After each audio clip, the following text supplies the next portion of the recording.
bringing it all together with meal planning.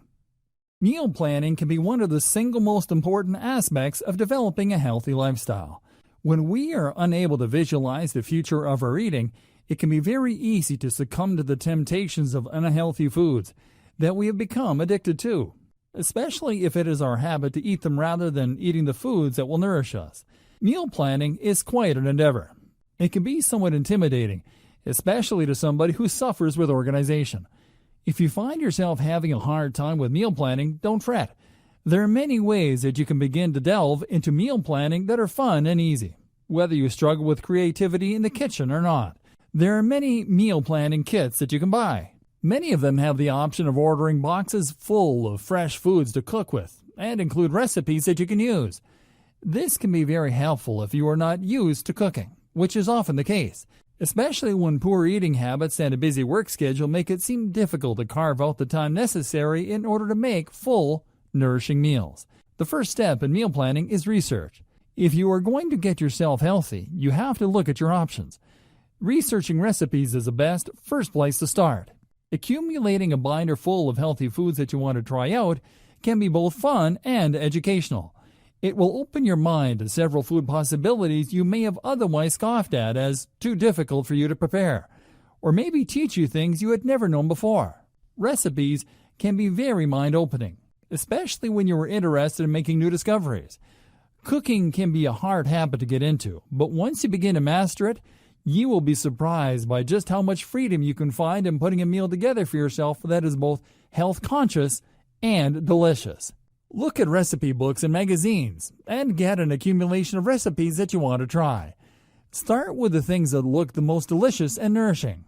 And if you are a novice in the kitchen, you may also want to look to things that seem the most simple. Next, you should keep your recipes organized in a simple way that is easy to navigate.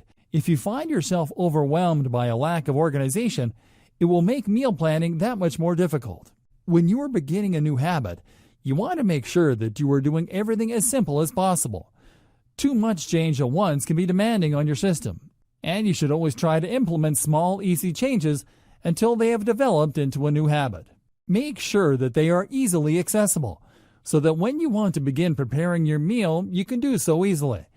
If you are using a binder, you may want to consider laminating the pages or using plastic sleeves, so that if you are using it in the kitchen, they are not affected by water or other food contamination. When you organize your recipes, it would help to put them in order of breakfast meals, lunch meals, dinner meals, and snacks. This will help you to easily reference the proper recipes once you begin to start cooking. If you like, you can even organize your binder by day of the week and have your meals planned out for every day and printed out in the binder that way.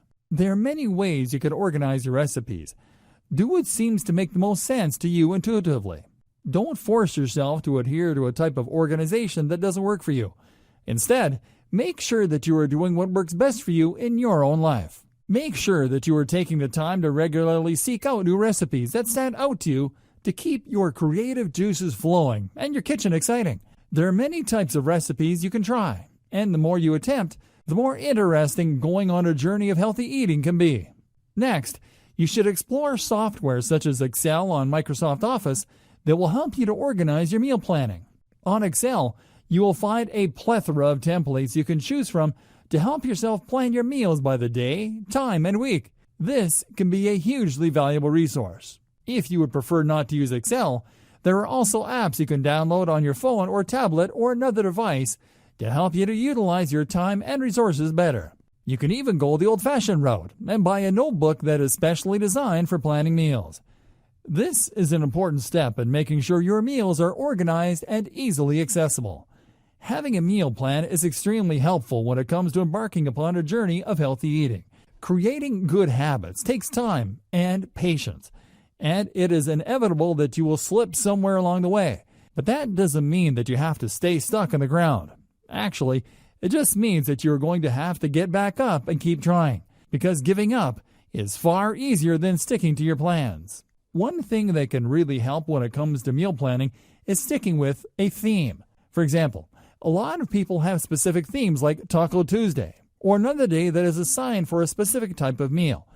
If you think that would help you to stay on track, feel free to adopt that type of meal planning. It is done for a reason. because it works and it helps to keep things simple and streamlined. It can be very annoying to find yourself stuck doing a lot of planning and preparation every single week or month. So if you want to keep things easy, that can be a good way to do it. You could have a theme for bi-weekly meals, such as Taco Tuesday one night and maybe rice and vegetables the next Tuesday and alternate between them. There is no wrong way to plan your meals. What you have to make sure you do is to follow through. Without follow-through, everything else becomes redundant and difficult. Something that can truly help you to succeed at meal planning is accountability.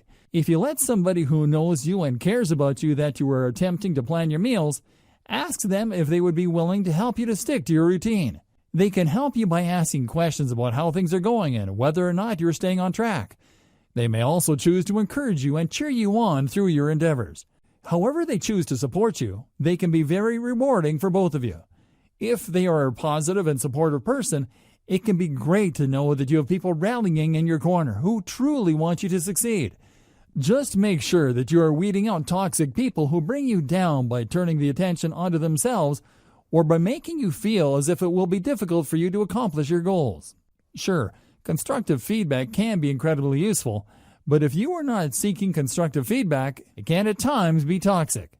Make sure you understand the difference between a toxic person masquerading as a supportive person and a supportive person who truly wants to see you thrive. Another way to take accountability is by taking personal accountability. Personal accountability can be achieved through journaling and self-affirmations. Talking to yourself about your goals, whether you do it internally or out loud, can be a good way to help you to stay focused and ask yourself whether or not you are doing the things that you hope to accomplish. If you find that you are not, instead of beating yourself up about it, consider your obstacles and move on as you begin to uncover them. The only way you will ever be a failure is if you do not try. If you try, everything will ultimately fall into place because you are making an effort and creating positive changes in your life. Journaling is useful for many reasons. It can help you to write down what you have eaten and when and how much. This will give you a good idea of what you can realistically expect from yourself. The things that you are unhappy with, you should address and take note of. But instead of being angry at yourself for not being able to tackle it right away, remember that it is a process and you need to go slowly. Instead of implementing an entire change in routine and planning out every meal for the next month when you have never done it before, instead, start slowly by easing into 1 or 2 meals a week, and then gradually adding in the rest as you feel comfortable with the process. Make it something that does not shock your system. Gradual change is the most lasting, and journaling about your experiences will help you to uncover your innermost thoughts about the process and things that you might not have even realized were holding you back. You will begin to sense patterns in your behavior and possibly predict when you might find yourself tempted to get off track and why. If you are able to identify these trigger points, it will be easier to avoid them in the future. Meal planning can be a very fun and exciting endeavor. Even if you aren't the type who enjoys that type of organization, it can be very rewarding to think about exactly what you're going to be putting into your body and take the steps necessary in actually doing so. Everybody deserves a chance to become the healthiest version of themselves possible. And with meal planning and a healthy dose of self-esteem, you will be well on your way to a lifestyle of healthy eating.